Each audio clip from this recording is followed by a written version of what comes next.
Star, I love when we start off. One of my favorite things to do is be in the green room. There's no green here, and obviously you've got the wonderful blue behind you. But we sent out your bio, okay? It's very exhaustive, and we're behind the scenes. So do me a favor, if you would. Do you mind taking a minute just for you and I, and give me the backstory, like who is Star, and what is Star up to these days? Who is Star, and what is Star up to? Shay, the bottom line is I am a performer. See, I believe that anytime that you speak, you are performing, and any place that you speak, that is your stage. And I have been performing on stages my whole life. I started out as a child actress. You may not have known that, but I did TV shows, I did commercials, I did plays, I even did a couple of movies, and I wasn't, terribly famous, but I did all right. I did all right. And the thing is, I absolutely loved it. I loved being on the stage and positively impacting an audience. It was when I was on the stage or when I was in front of a camera, I was in passion and on purpose. It was phenomenal. But at the height of my career, there was a lot of drama going on in my family. I mean, the pressure of having a child in show business, it was wearing on us, and it looked to me like it was tearing the family apart. And so when I turned 18, I decided that's it.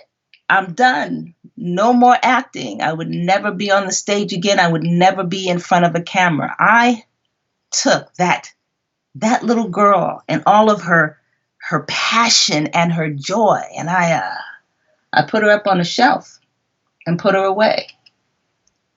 Now, maybe you know something about that, Shay, or maybe the audience knows something about, having a purpose, having a passion, and putting it aside, putting it on pause. And that's what I did. I put that away. I didn't even think about it. I went on with my life, and I had a pretty good life. I got married. I had a couple of kids. I became an attorney. Life was good. Now, it's true. I never had that passion, that spark that I had when I was younger, but I was relatively happy until I wasn't. As the years went on, I felt that pull, that emptiness, that I didn't have the passion, I didn't have the spark, and I just wanted to get that back, and I was really depressed over the whole thing. And I remember going to a seminar, and at this seminar were amazing speakers. I mean, all the speakers of the day. Brian Tracy was there, Michael Gerber, Mark Victor Hansen, Jack Canfield, Les Brown was there. And I remember sitting back, and I'm watching these speakers, these amazing speakers, and I'm watching how they're impacting the audience. They are getting that audience locked in, getting them lit up. They are transforming lives. They are transforming the energy in the room. And I watched that and I said, that's what I want to do. I want to be on the stage. I want to do that. I want to have that impact on an audience. And it was then, Shay, that I finally remembered that little girl, the one who loved being on the stage, the one who was in passion and on purpose. And I took that little girl and I brought her back to center stage. And I decided that in that moment, I was going back to the stage. But this time, I was going back as a speaker and a trainer. And that was about 13 years ago. And since then, I have trained all over this country. I have trained, Shay, in 47 states. I've done over 6,000 hours of training and speaking. I've spoken in London as well, and I absolutely love what I do. So the message here, if there is a message here, that message is that it's never too late. It is never too late to rekindle that dream, to spark that passion. You may have put your passion on pause, but you get to click the play button anytime you want. And I believe that I'm a full example of that, because not only am I on the stage as a speaker, Shay, I'm back on the stage in plays and acting. I actually am part of an improv group also that plays around the city. So full circle back on the stage. Wow, an improv group that plays in the city. We got to put a pin in that. I gotta get that now. Now you talk about own your stage, which we're going to talk about, and I know that this is like this not new brand, but something that you kind of put into the forefront of what you're doing. So take a moment while we're in the green room as you and I talking, and congratulations for finding that little girl. I want to find that little boy and bring him back to me as well. By the way, you so inspire me. You really do, Star. But since we're behind the scenes, can you give me a peek and tell me what does this whole own your stage mean? What's the mission? Who's it for? What's this whole thing about? Well, here's the deal. So, as I said, I believe that every time you speak, it's a performance, and every place you speak is a stage. And like I said, I've been on stages all my life. Even when I was an attorney, when I was an attorney, I was on stage, and the courtroom was my stage. And if you're a doctor, then the doctor's office or the hospital room, that's your stage. If you're a teacher, your classroom, there's your stage. If you're a speaker, your stage is everywhere, right? And if you are a coach or a consultant, your stage can be anywhere. And for today, in what we're going through right now, for most people, the stage is right here on the camera. What I found is that many speakers, many coaches, entrepreneurs, business professionals, they have trouble getting the performance that they want and actually owning and commanding the stage. And so I take what I've learned in 30 years and 10 years as an actress, how to bring the drama, how to use stories, how to bring humor. What I've learned as an attorney, meaning how to get to the point, being clear and concise with the evidence to back it up. And what I learned as a trainer, how to teach people so that they learn, they retain, and they can implement that. And so that is what I do. I help people create stellar performances so that they can own the stage. And I know the question was how? How do you own the stage? Or what does it mean to own the stage? Mm-hmm. To own the stage means that you show up bold and self-assured. To own the stage means that you are confident, that you are standing in your gifts and you are embracing them. To own the stage means that you are the spokesperson for your business. You are the advocate for your cause. To own the stage means that you are enlightening people. It means that you are touching people. To own the stage means that you are changing lives.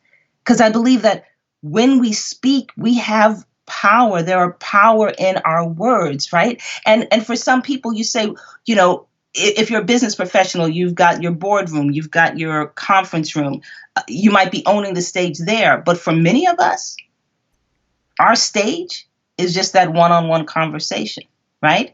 If you are a CEO, you're going to have a one-on-one conversation with your employee, maybe. Or if you're an employee, you're going to have a one-on-one conversation with your boss. As parents, right?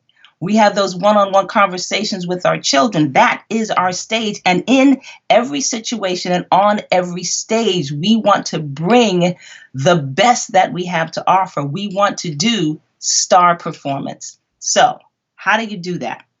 I got 3 steps when I teach it, and they are what I call the 3 B's of public speaking. The 3 B's of owning your stage, yes? The first B is to be prepared. The second B is to be organized. And then the third B is to be engaging. And I go through each one of those and help people be those things so that they can own their stage. Well, you can't just leave us out there hanging now. You can't just give us the B, to be prepared, to be organized, and to be engaging, and think we're not gonna be like, that's not enough. Give us a little bit more. For Eric Heilich that's out there right now, Lucille that's out there, Peg DeShane is out there, Ellen Gray, thanks for joining, Marvin Mingo, and so many of you are tuning in. You're with the one and only Star. She's here talking about how to own your stage, and I know what you're wondering too. You want to share? You're going to ask her, how do you own the stage in social distancing? You're going to ask her, how do you own the stage when you're online? Yeah, but we got to get the B's, not the B as you know it, but the B's, okay? The real B, the real B is in the house. Do you mind, can we slow down and then we'll speed up. Can you take a moment? And I know in the time we have, can you kind of unpackage the three B's just so as folks are listening right now, they get just a sense of it? I know you can't do the full training in the time we have, but you throw it out there. I'm like, wow, what are they? What are they? Well, I generally do this in a 2-day workshop, but we'll shorten it up a little bit right here. So, three B's of owning the stage. The first B is to be prepared, meaning you need to know why the heck you are speaking. My theory is if you don't know why you are speaking, then you should not be speaking. Now, you've all had that situation where people are talking just to talk, right? And you know, owning the stage is more than just being on a stage and opening your mouth and talking, right? We need to be prepared. What is your purpose? What are you there for? Are you trying to inform? Do you want to give me some information? That's cool. That's cool. Are you trying to motivate me? Do you want me to do something? Yes. Are you trying to inspire me, to make me feel better about myself? Are you here to train me? Right? What do you want me to do? What do you want me to feel? What do you want me to think? And then what do you want me to do later, right? Because sometimes it's, I want you to do this right now, but sometimes I'm teaching you something. I want you to be able to do it later. We need to know. We need to be prepared so that we know what our purpose is, because that's going to drive how we communicate. And if we don't know, they don't know. And if they don't know, if they don't know, yeah. You see what I'm saying? Yeah. If they don't know what your purpose is, then you're going to lose them. So the first thing is to be prepared. You need to know what your purpose is. You need to know your audience. Who's in the audience, right? Where are they? You know, I do trainings for all kinds of people. I do a lot of corporate training. So sometimes I'm doing a training for doctors. All right, I need to know that because I am going to talk to them a little bit differently. Yes, sometimes the room is attorneys. Sometimes it's upper management, CEO suite. Sometimes I'm talking to frontline employees, and sometimes there's a mixture. I want to know who's in the room so that I can adjust my message so that everyone gets what they need. Right? You have to know about adult learning techniques. Some adults learn differently than children do. You know, children, you teach them something, they take in the information, they're sponges, they believe everything you say, they do what you tell them to do. Grown-ups are not like that. You know, basically you tell a grown-up something and they're like, well, how do you know? How can you prove it? Show me, you know. And if it doesn't relate to their lives, I don't see how that's going to work. So it's important for us to know adult learning behaviors. So we want to know our purpose. We want to know the audience. What do they want? What do they need? There's one thing I learned from my mentor a long time ago. There's a difference between what we want to say and what our audience needs to hear. And for a lot of speakers, it's all about us. It's all about, oh, I want to tell them this and I want to tell them that and I want to get them to do this and me. Yeah. And that's how we lose connection with the audience. What does the audience need? How do they need to hear what you have to say so they will do what you want them to do? What does the audience need? So these are just important things to think about when I talk about being prepared for that. I remember I did a training for a big manufacturing company. It was a sexual harassment training. Mm-hmm. I'm a lawyer. I think I've said that. Yeah. And so a lot of my background is employment litigation, harassment, wrongful termination, all the things that bring us together as a people. So that's what I did. So I was doing a general harassment class, and apparently there had been this big lawsuit. Mm-hmm. And a lot of people were extremely bitter. And so I ended up, talking about an issue, how if you're having an issue, you just simply go to HR and HR will take care of it. They lost their freaking minds because apparently the problem was with HR. I didn't know that. Had I known that, I would have skated around that issue or I would have said something differently. That was like kind of when I first learned to ask that question. What's going on? Why are you bringing me in to have this training? What's happening? So that I don't walk into an ambush. And that was really rough. But I learned a lot, and that's what it's all about. It's about learning. So you want to know where they are, what they've been through, and what they need. So that is your be prepared. I'm going to take a breath. Your good friend Velton Shaw wants to say what's up to you, by the way. Hey, Dwayne Reynolds is out there, by the way. Carol's watching right now, saying, yeah, she's all in right now. So folks are paying very, very close attention. You gave us the first B, and she's trying to give us something that she normally does, like you said, over 2 days. And I didn't know it was over 2 days, so I still asked the question. But that's the type of person Star is. She's here to give. She's here to share. She's here to make sure you walk away with knowing how to own your stage. Take it away, Star. Absolutely. And, being a trainer, if I have a 2-day presentation, and if my client says, oh, we need that in 1 day, I'm going to give you a 1-day presentation. And sometimes I do it in a 1-hour presentation. So, I can give just as much. But the 2-day is the real, it's my favorite, because people just walk away with a lot of information. And not just information, we do a lot of practice so people get things done. They walk away with a whole new level of confidence. All right. So the second B is to be organized. Now, have you ever been in the audience and there's a speaker and they're not organized?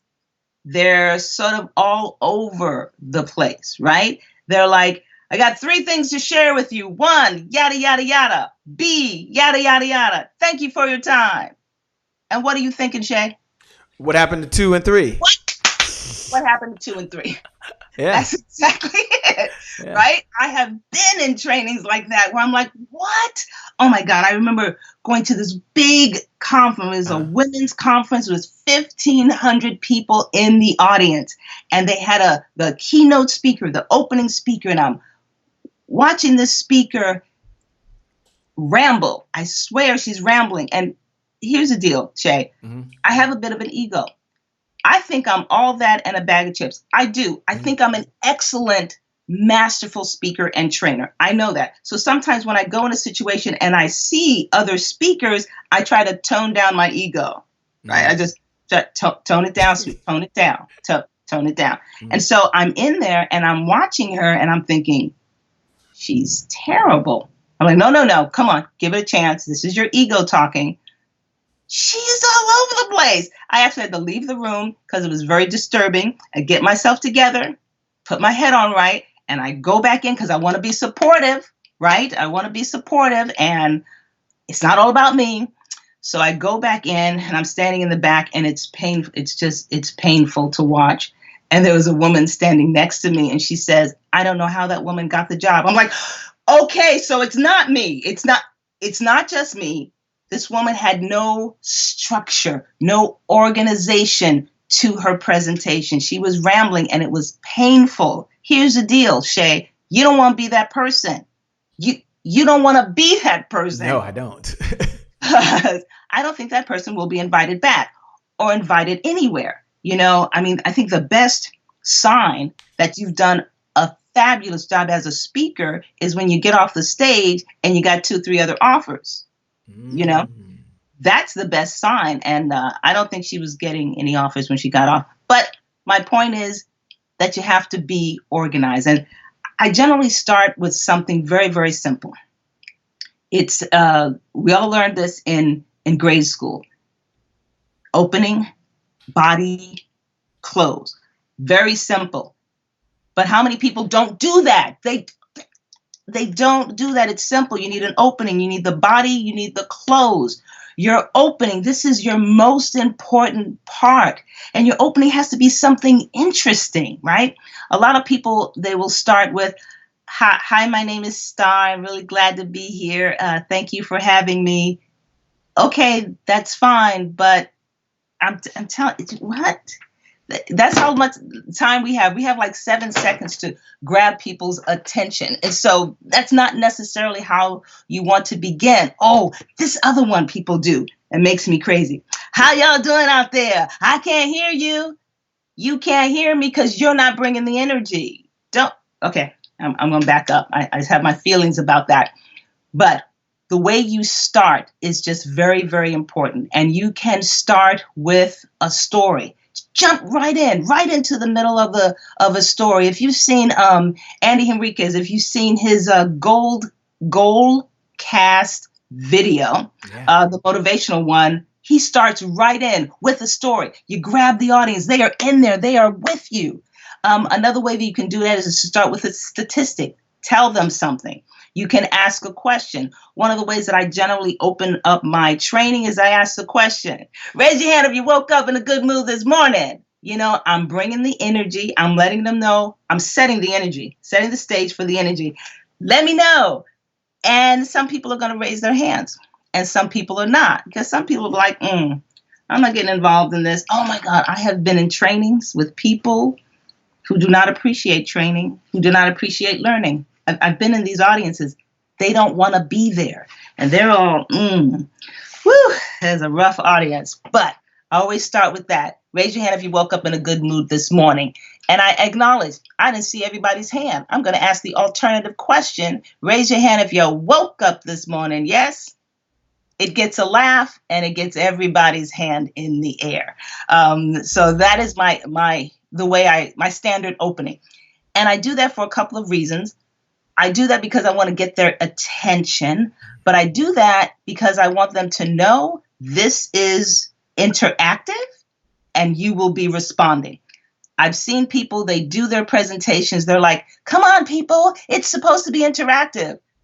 Don't tell me, the audience, it's supposed to be interactive like that's my job. Yeah. In my opinion, that's your job. You the speaker. You owning the stage means you own that stage and that audience. Don't put it on me. You do what you need to do to get me involved. Thank you very much. If it's going to be interactive, I'm sorry. I love it. It is up to you, the speaker, to be interactive.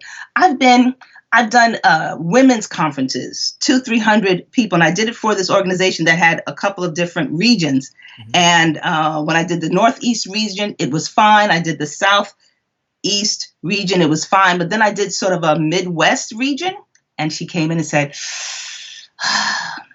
this audience, they're very low key. They don't like to do a lot of engagement. So, I know you did a great job in the other two places, but don't be too disappointed. I'm like, challenge accepted. You're telling me what? No. And I do a lot to get the audience engaged and rowdy and loud. That's the way we do it. All right. So we want to be organized. You want to have an outstanding opening, something that grabs attention. The second part is you want to have your body. And I do this very simply. You need a subject. I tell people, have 3 subjects, 3 things you want to talk about. You might have 5 or 7, but please don't tell me 17 subjects. Oh yeah, I want to talk about these 15 things. Too many, too much, can't handle it. I want you to have generally 3 topics, 3 points that you are going to make. If you're going to be talking about engaging your audience, what are the 3 points that are going to be there? If you're going to be talking about cloud infrastructure, what are the 3 most important things your audience needs to know? I always start with that. So you're going to have 3 topics, let's say. First topic, here's what you need to know. You need to tell me what it is. You need to tell me why I care about what it is, and then what you want me to do. And then you got to have your proof. You got to have your evidence. So you're going to tell me what it is, why it's important, or why we're having this conversation. What do you want me to do with this information? Mm-hmm. And then you got to have your support. I trained as a lawyer. And so I'm going to tell the court, here's the situation, right? The situation is my client did X, Y, and Z. And the defendant did this other thing, which I think is bad. This is what happened. Then I'm going to tell them why it's important. It's important to send a message out to the general public not to do this bad thing. And now I'm going to give you my support, my evidence. In 2012, there was a case that said yada, yada, yada, that says exactly what I'm saying here. That's what you're doing. You're presenting the evidence. How are you going to do that? You're going to do that with a story, generally a story. I like a story. Why don't we do a story? That's what we're going to do.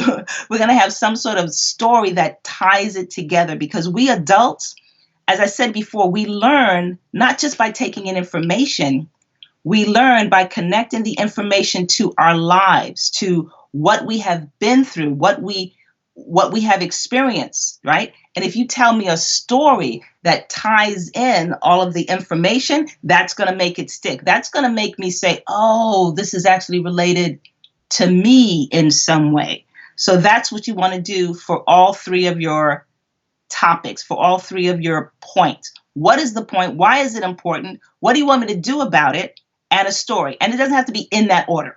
Mm-hmm. You can flip the order, right?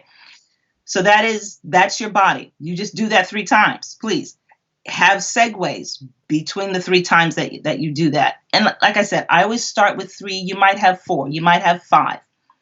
You don't want to have more than 7, depending on how much time you have. And it also always depends on how much time you have. So we talked about be prepared. Be prepared. Be organized. Be organized. Okay. Yeah, be prepared and then be organized. I think we're getting to the third one. To finish being organized. I'm sorry, I didn't do our close. Yeah. You got to have a close. See, how'd you guys feel? I was like, here's your beginning. Here's your middle. Off we go. Right? And a lot of you are going, what? You got to wrap it up. You got to close it off. So a lot of people miss this very important step. When you are closing, when you are wrapping it up, I need you to summarize what you just told me. I need you to tell me the 3 points that you just made, but tell them to me quick and easy so I can remember, okay, I'm going to walk away thinking 1, 2, 3, whatever those points are. So you want to summarize that before you leave me, because you may have given me a lot of information, but I want it in a nice little chunk. Tell me what you told me. Thank you very much. And the next thing you want to do is, what is your call to action? Now that you've given me all this wonderful information, thank you so much for that.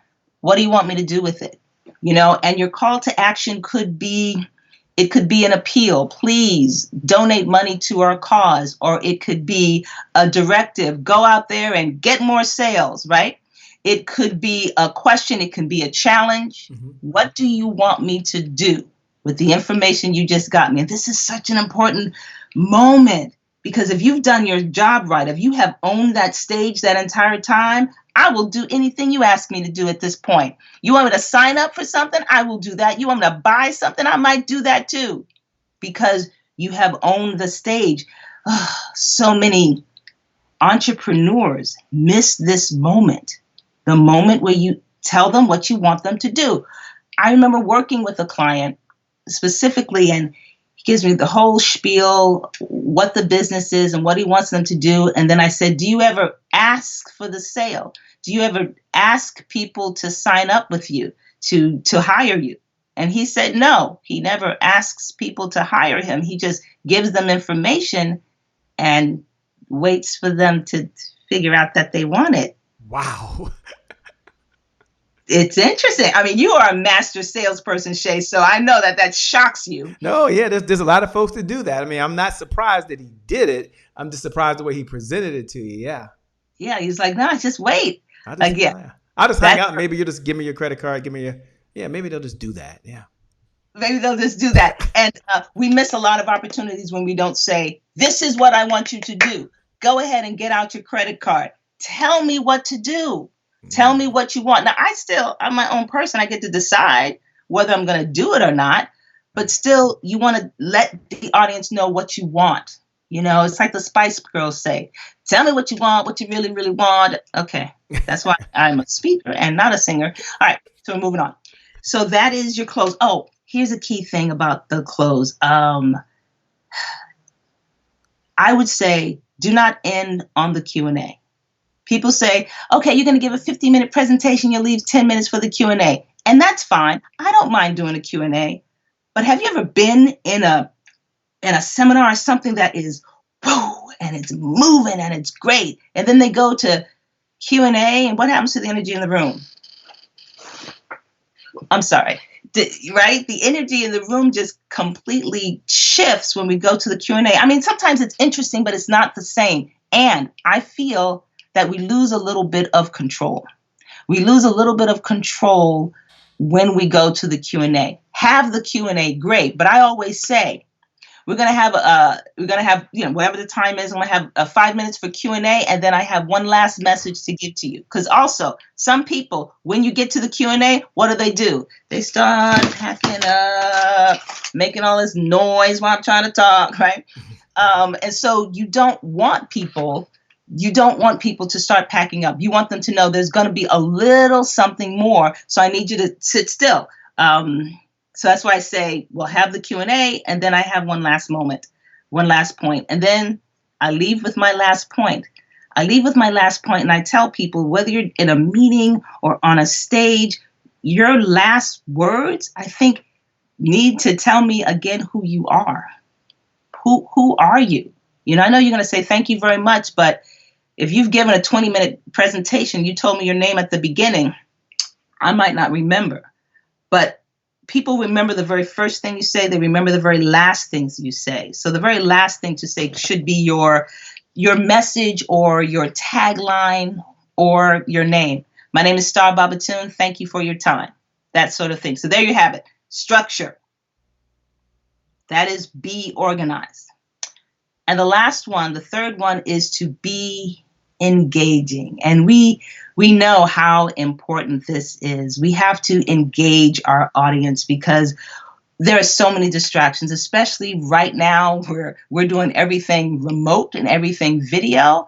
You know what? I got 2 screens right here. I could very easily be distracted by the screen over here. People who have one screen. What? I just need to move this over here, and right over here is my email. You know what I'm saying? People have so many distractions, and so we have to be engaging. And one of the ways to be engaging, of course, is to ask questions. No one wants to hear you talk on and on and on. And I'm an attorney, and I know no one wants to hear an attorney yam, yam, yam, yam, yam, yam, yam, except, the attorney loves to hear their voice.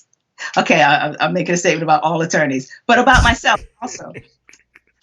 But ask questions. But don't just ask questions and glide over, right? Have you seen speakers who do that? Blah, blah, blah, blah. Have you ever blah, blah, blah? Yada, yada. But did you ask me a question? Did you want me to answer? You just asked me a question and you just went on. So ask questions and leave time for that interaction.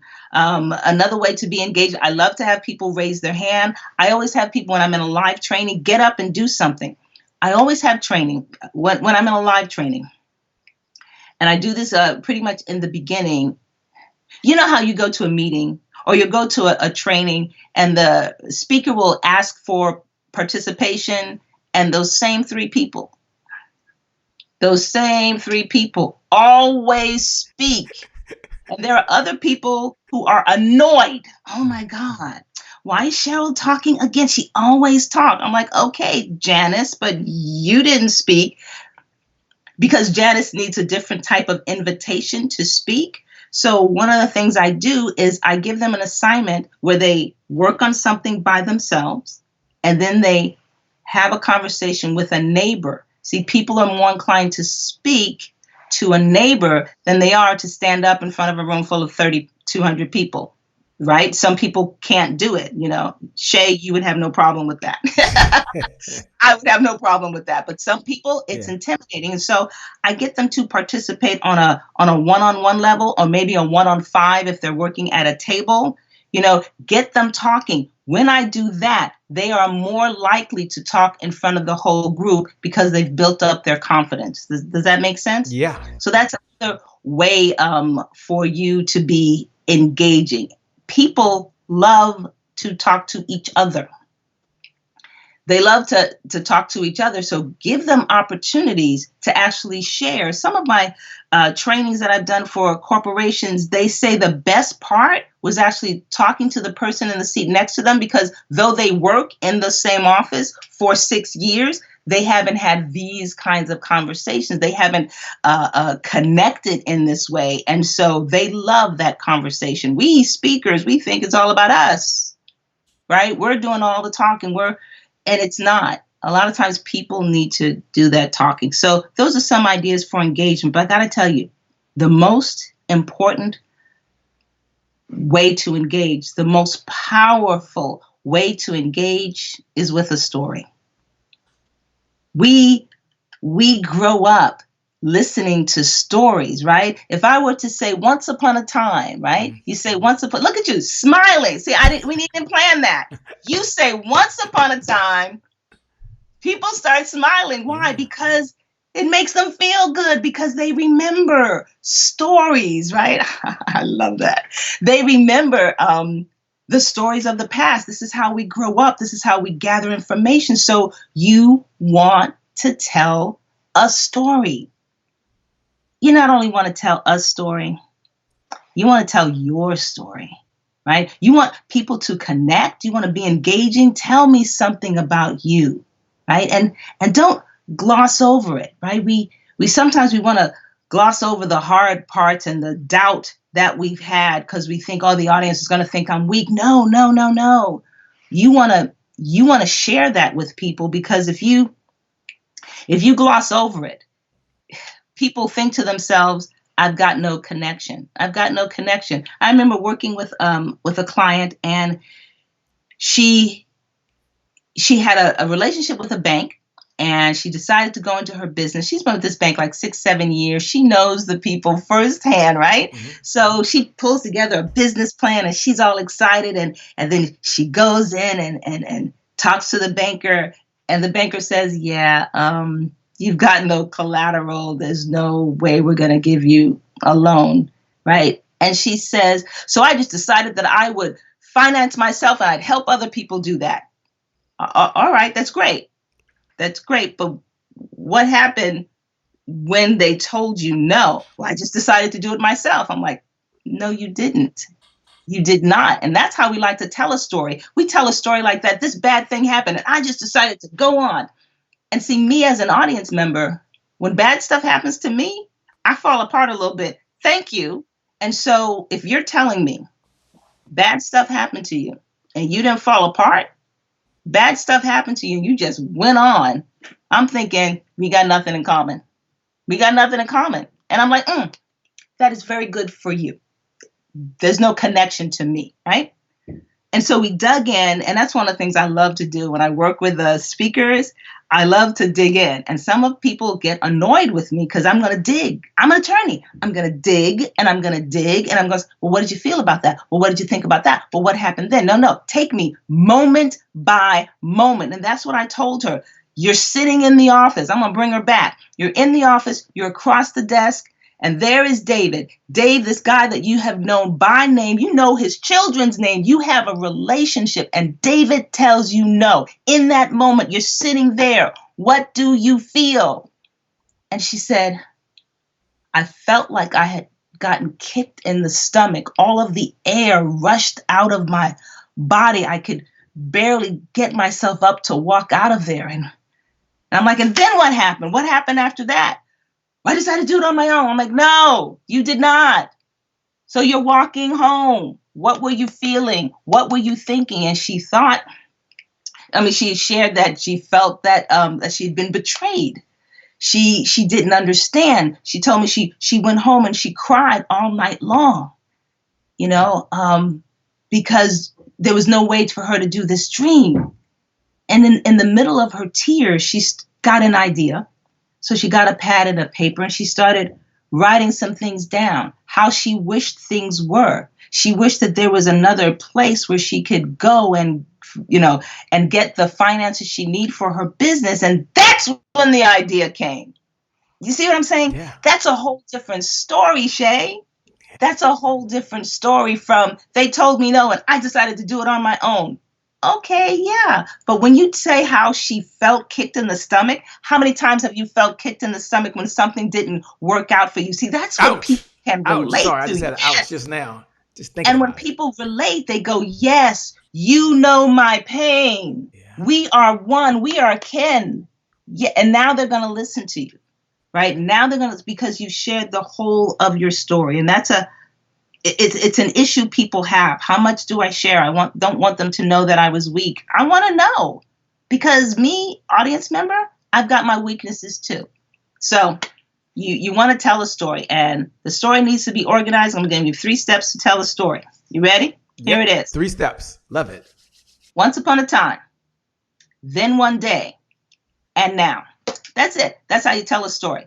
That is the Pixar way to tell a story, right? Once upon a time, then one day, and now. Once upon a time, there was a fish named Nemo who lived on the coral with his father. Then one day, Nemo ran away, had amazing adventures, came back home, and now Nemo lives in the coral with his father, but they both have a better understanding of what Nemo is capable of. Ta-da! That's your story. Once upon a time, then one day, and now. That's how you can structure your story. Now, if you need to expand that story, it's once upon a time, then one day, and then, and then, and then, and then, and now. So that's an easy way to structure a story. So there you go. Those are your three. Those are your three. Be prepared, be organized, and be engaging. Wow, you've just broken down and make something so complicated. You make it seem so very, very easy. And this is what you do with your clients, I understand. This is what you do in your training. So this isn't just a typical, well, go tell a story and go figure it out, or just say hello to everybody. You're kind of sharing the psychology behind why you're doing what you're doing. Why do you think most speakers don't do that? Most presenters just don't do it. Although they may have heard it before, they just don't use these techniques. A lot of people think that being a speaker means standing up and speaking. A lot of people don't pay attention to what they're even doing, right? It's like they're a speaker and they're successful, but why are you successful? I don't know. I just get out there and do it. And they don't know. A lot of people just don't know. And I think a lot of people don't get help, right? Mm-hmm. I'm a speaker. I know how to speak. I'm going to get out there and I'm going to do it. And sometimes it takes an outside eye to take a look and say, hey, you're missing this good point. I have, my speaker friends from the Les Brown era of our lives, my speaker friends from them, sometimes we call each other up and say, hey, I've got this story, I'm doing blah, blah, blah. And someone on the outside says, that's good, but you forgot about this and you forgot about that. Or why don't you add a little bit of this? A lot of people don't continue to learn. Now, I feel that I am a master speaker and storyteller and trainer, but I still go to training, right? I actually just went through the last 4 weeks. I've taken every training possible on Zoom, every training possible on WebEx, so that this is the new environment. So I got to know how to participate in this environment. I'm always learning. I'm always trying to advance my skill. So I think that might be part of it, feeling that you already know and that you don't need to go any deeper. Yeah, and these skills that you're sharing with, they are transferable in this time that we're in right now, where folks are building and owning their stage online. I like how you started off. Anytime you speak, wherever you are, that is an imaginary stage. That is a stage. Talk about the importance of being able to communicate through the power of these fiber optic lines, which is what you're doing right now, just so very effectively, but you're still using the techniques. Is that what I'm hearing? Yes, still using the techniques of engagement. And it's harder online because we speakers, we feed off the energy in the room. We feed off your faces. We can feel your energy. And so when we're in a situation like this that is devoid of people, that means we've got to create our own energy. You've got to create our own energy. You have to know, where to look.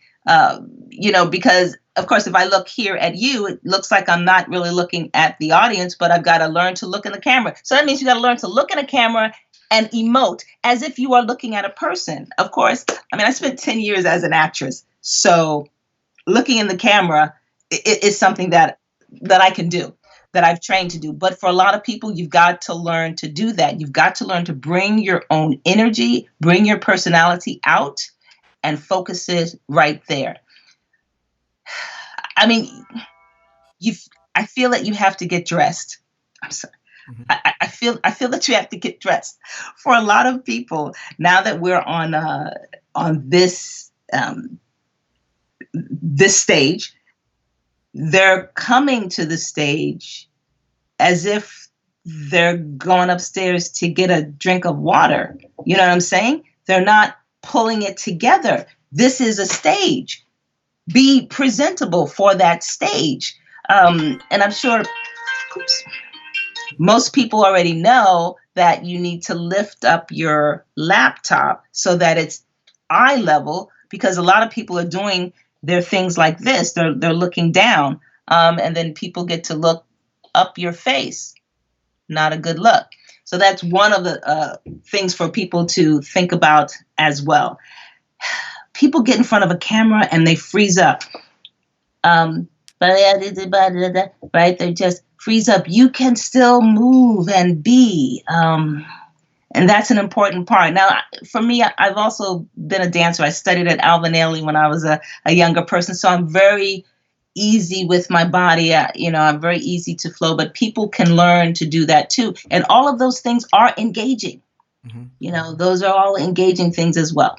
Wow. There you have it. I hope I answered the No, question. you answered the question. You were spot on. And the point that you made is that you can be anywhere and you still own that stage. And you are applying fundamentals, you're applying principles. Just like anything in life, things change. You got a number of folks out there, Mary Figures that's watching, Dr. Connett that's watching right now, Mary Fison that's watching, Deborah Gardner out in Phoenix, wonderful person that's watching as well. And so many like Stacy, thanks a lot, that are watching, tuning in as you are communicating right now and teaching us step by step how to own the stage. Everyone do me a favor right now. Hit that share button. Hit that share button. And when you hit the share button, just write those words.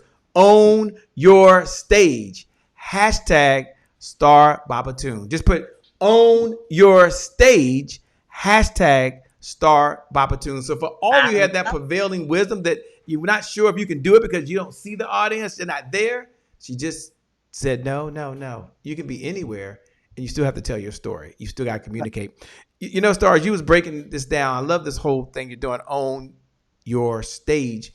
One of the core values that we have here at the Happy Entrepreneur Show is today is my January 1st. And for those folks that are out there watching right now, and you know what I'm about to do, you can look below the video and write, today is my January 1st. And for those folks that are hearing it for the very first time, I'm like, what in the LL Cool J is Shay talking about, right? You can imagine the saying, today is my January 1st. And that represents the thousands of moments throughout the day where you get to make a decision. And that decision could forever change the trajectory of your life, right? So I always like to say you either decide to go to the gym or you sit back and say, I'm going to watch Netflix and binge watch. Or you decide you're going to eat hamburgers and French fries, or you make a different decision. You go to your refrigerator, you open up and say, nope, I'm going to have some spinach. I'll take some of that. I have some kale. I'll take some of that. There's even some Brussels sprouts. That sounds good to some of y'all. I'll take some of that. And that's a January 1st moment. You create it. My question to you, Star, when you hear those words, today is my January 1st, what do you hear? What does it mean to you? 3 words: decide, believe, take action. So, Shay, have you ever had a time in your life where everything was absolutely falling apart and you just couldn't find a break? Have you had a moment like that? Yes. Most of us have. I remember being in that situation. My husband and I had just bought our first house. We were so excited. Now, it was a dog of a house, but it was in a great neighborhood, and it didn't matter because we had great big dreams. See, we were going to take off the roof and add a second story. We were going to add these bedrooms, for the children.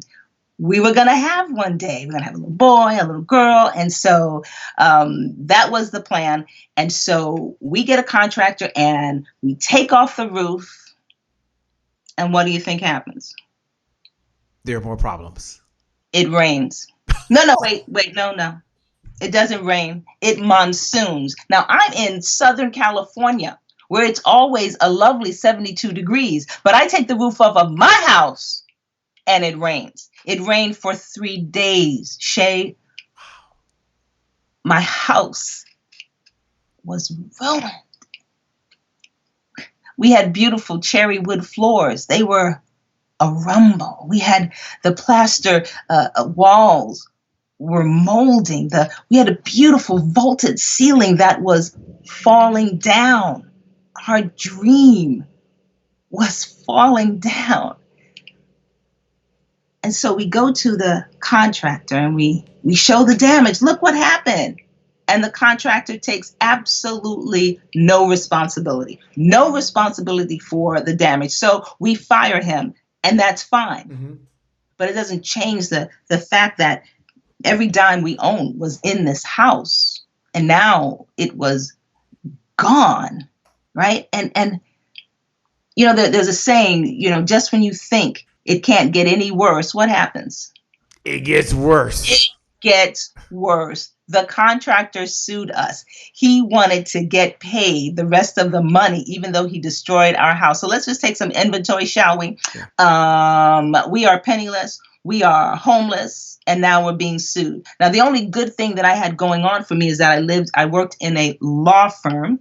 Worked in a law firm in downtown Los Angeles, and I worked for a partner of the law firm. So I go to Tom to ask for his help. Now I'm expecting Tom's going to give me the phone number of someone who'll help me out, or maybe even take the case himself. Wouldn't that be great?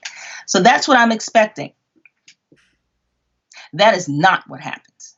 Tom walks me into the law library. He tells me, read a book, write a memo, and handle the case myself. I looked at him like he was out of his mind. Have you met me? I am a legal secretary. I've got a 2-year degree from junior college. It took me 6 years to get that 2-year degree from junior college, and it was in photography, right? I've got great pictures of the house. But the idea that I'm going to go up against a seasoned attorney, he's got a college degree, a law degree, and 10 years experience. There's no way. There's no way that I could do that, right? My life was completely falling apart, and I thought this guy was going to help me. And I did what any professional woman would do in a time like that. I cried. I did. But you've been there, where you are straddling the fence between fear and faith, and you want to hold on to the faith, but the fear is kicking your behind. And that is where I was. I'll never forget this.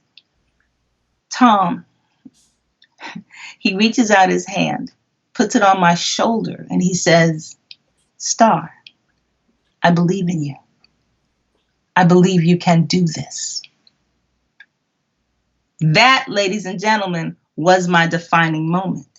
That, ladies and gentlemen, was my January 1st. Now, in that moment, I had a choice to make. And this is where those 3 words come out. Decide, believe, take action. In that moment, I decided that this situation was not going to get the best of me, that I was going to get the best of it. Hello, January 1st. I believe that I could, wait. You know what? I didn't really believe that I could do it. I didn't, but Tom believed in me. And Les Brown says that sometimes you have to believe in someone else's belief in you until your own belief kicks in. Tom believed in me, and that was enough to get me started. And the next thing is to take action. And a lot of times we are scared. We are afraid to take action because we don't know what's going to happen. And sometimes the action seems so big, so huge. How are we possibly going to do this? But Brian Tracy says that when you have these big, ugly, bodacious goals, you got to break them down. You got to break them down into small parts. See, now Tom didn't say, Star, tomorrow go into a courtroom and defend your case in front of the jury. He didn't say that, because had he said that, I would have run out the door, right? But that's not what he said. What he said was, read a book, write a memo. Heck, I was in junior college for 6 years. I can read a book and write a memo, right? So I did that. And he supported me through the next step and the next step and the next step. And guess what happened? Guess what happened? I won that case. I blew it out of the water. It was amazing. That other side did not know what hit him. He didn't know who I was. And to be honest, neither did I. But Tom knew who I was, and with his encouragement, I did that. So to answer the question right there, that was my January 1st. And the way I made January 1st the first day of the rest of my life, the way I made that day change the entire trajectory of my life is to decide, to believe, and to take action. So I don't know where you are, and I don't know what your goals are, and I don't know what you're stuck in, but I think you can use those 3 words, those 3 keys, those 3 characteristics to get to where you need to be. So yeah, that's my January 1st. I love it. Today is my January 1st. Y'all look below the video right now. You've laid that out, but you added on the second part to it. I'm always learning. I'm always expanding. She said, today is your January 1st, but you have to do what? You said, you got to decide, you got to believe, you got to take action. See, now we got a part 2. There was a part 2 that was missing before we got here, and I'm always learning. I'm on the front row. Whenever Star is talking, whenever she's telling a story, whenever she's teaching, whenever she's training, you should be on the front row. I'm on the front row taking notes even right now. That's a part 2 to today is my January 1st. Oh, Star, that was magical. There are folks out there that want to stay in a conversation with you, Star, and they want to know how they can best stay in the conversation. How can they connect with you? I know you believe in the giver's economy. The person that outgives the competition out-earns the competition. For those folks that are wondering right now, this is some good stuff. I know it's coming to an end, but this is some good stuff. How can they continue this conversation? How can they continue to be in contact with you? What's the best way to do that? So the best way to do that is to my website, starbobatoon.com, starbobatoon.com. You can send me an email at star@starbobatoon.com, star@starbobatoon.com. But also I have a gift for everyone. And this gift has to do with storytelling. It's 5 keys to a captivating story. So this is a 5-part video series that will give you the instructions, the tips, the strategies to up-level your story. I like to say to pimp your story. So in order to do that, you can text me. You can do a text message. So, and I wrote it down here to make sure I have it. So you're going to text the word "my story." Text the word "my story." My story is all one word. Is that correct? All one word, my story. Okay, they're looking at it now. Text the word "my story." And for those folks who listen to the podcast, Star, you got to kind of walk them through it because everyone is not watching live. Many folks listen on the podcast, they've downloaded. So tell them exactly what they need to do. Get your pen, get your paper out because she's walking through something that's very important. It's not just about why you're texting, but it's what you're going to receive. And that's very important. So you're going to text the word "my story," one word altogether, "my story," to the number 42828. 42828. And nowadays people know how to do that. You know, you would generally put my name or my phone number, you put in 42828. In the spot where you would generally put LOL, that's where you're going to put "my story." And you can also contact me, like I said, email and website. I'm going to spell my name for you. It's STAR as in twinkle, twinkle, B as in boy, O, B as in boy, ATOON. B as in boy, O, B as in boy, ATOON. They're on your website now. They're confirming that the website works. Sometimes these websites don't work, Star. Nothing personal. Things do happen. You're on the website right now. And when they get to the website, they can look and learn all about your programs, learn all about you. Oh, this is some cool stuff. Brian Thomas. Oh, she's got the list. She's got the proof. It's in the pudding. If you had to tell one story, Star, and I know you could tell many of them, of someone that you work with, and this is where they were once upon a time, and then, okay, it's not funny. But if you could tell a story of one of your clients that you work with along this journey of life, and maybe you can't mention their name, But here's where they were, and there's where they are today. Who comes to mind, or what's the example you would like to share? There's so many above this. So you guys are like, oh, Shay, I want to go see it for myself. You can go read it. For those that can't read right now, that are listening right now, or maybe you're doing something, you're not over on her website, starbobatoon.com. I just asked her to give just one story, just to brag on one example that maybe someone she's worked with. And she worked with so many, so I know that's kind of hard. I worked with a lot of people. Oh, that's hard, Shay. But It's hard. just give us one sample. So I want to talk about Daphne. Daphne Wright, and she's on my website. Daphne is an amazing. She's a CPA. She's an amazing CPA, and she thought of this brilliant idea of how to teach people about money and how to take care of it. But she felt she didn't have a voice. She felt insecure. And one of the things that I work with people is I will work with you on your story, absolutely, but there's always the backstory, right? There's always that limited belief story, and a lot of times that story, that's the one that keeps you from moving forward, for doing the things that you want to do. So when I coach people and I coach them on speaking, we're always going to talk about that other story. And part of her story was she didn't think that she had the authority.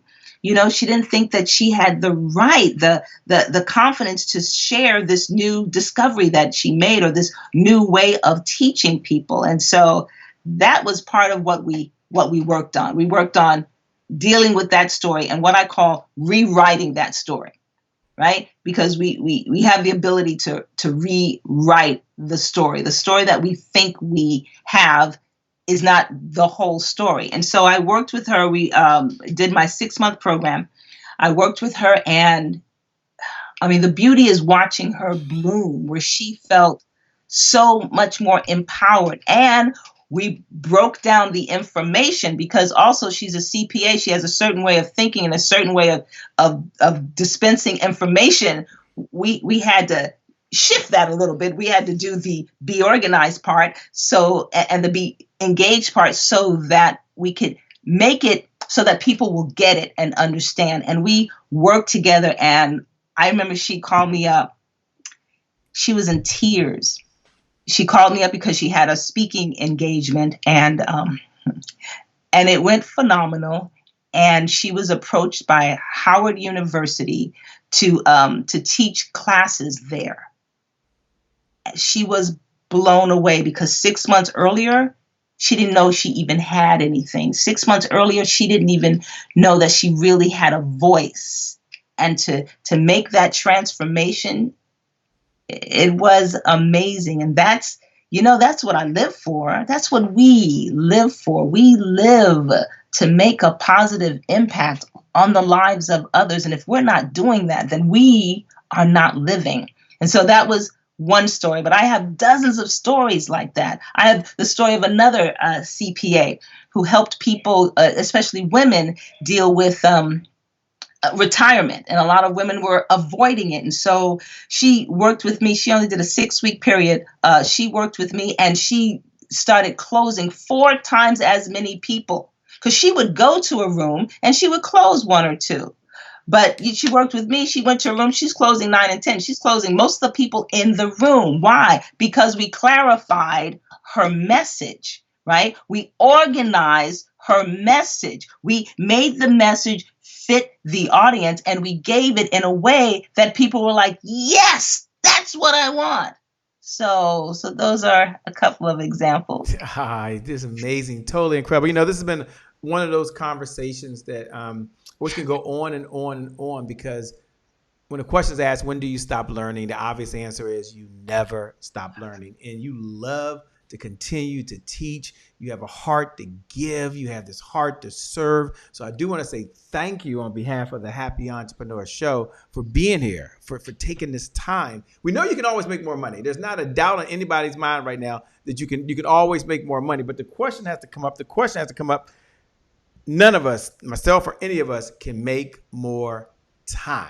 We can always make more money, but we can't make more time. So I want to give it over to you, Star, as I say thank you. For those folks that are out there, you can give Star a digital applause. And how do you give a digital applause? You look right below the video and you share your big takeaway, because your big takeaway could be someone else's big breakthrough. So, or you could just write, thank you, Star. Or you can write, we appreciate you, Star. Or just great job, Star Bobatoon, for the time that she spent that she cannot get back. So, Star, I want to give it over to you. I know you agreed to give your final thoughts. Some people don't give their final thoughts, but you said, oh, Shay, I'll share my final thoughts and comments with the audience, and we certainly appreciate that. So once again, thank you so much. Got to have you back. We got to have you back. We got to do that. But I want to turn it over to you to close us out. Thank you so much. I appreciate that. And so I'm the creator of something called Star Points. Star Points are short motivational messages designed to uplift and empower. And I guess you can see my books right there. And so they're called Star Points because, my name is Star and I'm about to make a point. And so I created this new Star Point recently, and it is called Set the Precedent. Now, based on what we are going through right now, these are unprecedented times. That's what you hear on the news. That's what everybody is saying. It's unprecedented. And my theory is this.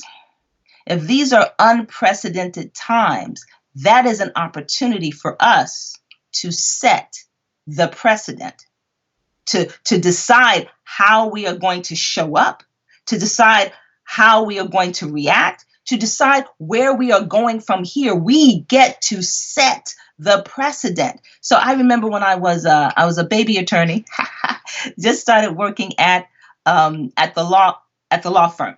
And so we were defense litigators. And in the law, you always follow precedent, meaning you always follow what happened before. We want to get the court to do what happened before. Mm-hmm. And so the partner says to me, okay, Star, here's our position. Here's what we're going to argue. We go find me some precedent. Excellent. So I'm an eager beaver attorney. So I go and I do the research. And I'm researching and I'm searching. And I find things that are kind of close. And I find things that are almost on point. But I'm not finding the exact precedent that's going to be our home run. Right. And I go back to the partner that this is one of my favorite partners to work with. So I'm not happy about the fact that I have to tell him that I failed. So I go and I talk to Jim and I say, I can't find anything that's directly on point. And what he said to me rocked my little lawyer mind, just shook me up. He said, take what you have that works and make up the rest. What? Make up the rest? This is the law. The law is the law. You don't just make up the law, but apparently you do. Apparently the law is this dynamic thing that is always moving and changing. And no, I didn't know that before I went to law school. And so he said, you take what you know, you take what you have, and where there are gaps, you get to make it up and you get to drive the point you want to make. So that the court will then accept that as the new precedent. So here we are. We are going through an unprecedented time. We are going through a time we have never been through. Our generation has never been through. As a matter of fact, our country has never been through this. But here's what I know. You have been through some things. You have been through some hard times. You have had some challenges. You have had some lows in your life. And what I know is that you got over them. What I know is that you're still here. What I know is that you have something inside of you that got you through. You have precedent on things similar to this, things that are around this. So here's what you get to do. You get to take the precedent of what you've been through, what you know you can do, and you get to make up the rest. You get to set the precedent of what this time will mean. 20 years when you're looking back, you get to set the precedent of how you go forward, of how you show up, of where you go in your life. You get to set the precedent. Yes, these are unprecedented times, but that gives us the opportunity to set the precedent. My name is Star Bobatoon, and that is your Star Point. Thank you very much. Thank you so much, Star. She's in the house. Your boy said, I'll say a saying, show up for your life. He said he's in the house. He's been watching on the front row as well. None other than Andy Henriquez. And all of you out there, Everett, and so many of you, Thanks for tuning in. I want you to know that you're amazing. Every one of you are incredible. And I know for you that today is your January 1st. You get to set the precedents. Today is your January 1st. You get to own the stage. Today is your January 1st. And the best is still yet to come. With that being said, thanks for tuning in. Thanks for watching. My name, by the way, is Shay Brown, the Happy Entrepreneur. Make it a great day, everyone. We'll make some good things happen. We connect again next time. Remember, time is long. Life is short. Live in the moment and make it count. God bless. Thanks a lot, Star. We appreciate you, man. Thank you. And thank all y'all for watching. Make sure you hit the share button. Make sure you hit the like button, and we'll see you on the other side. Out.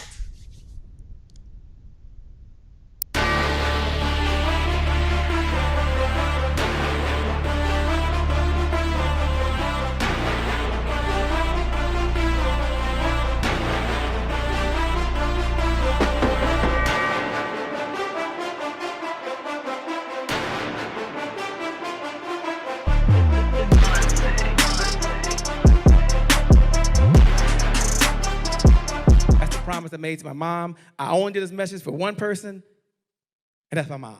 This is for you, Mom. Love you. My name is Shay Brown, the Happy Entrepreneur. Make it a great day, everyone. Thank you. Thank you. Thank you. All right, Shay Brown. Mic check, mic check. All I do is win, no matter what. Got money on my mind, I can never get enough. And every time I step up in the building, everybody hands go up. Yes. Yeah. And they stay there, and they say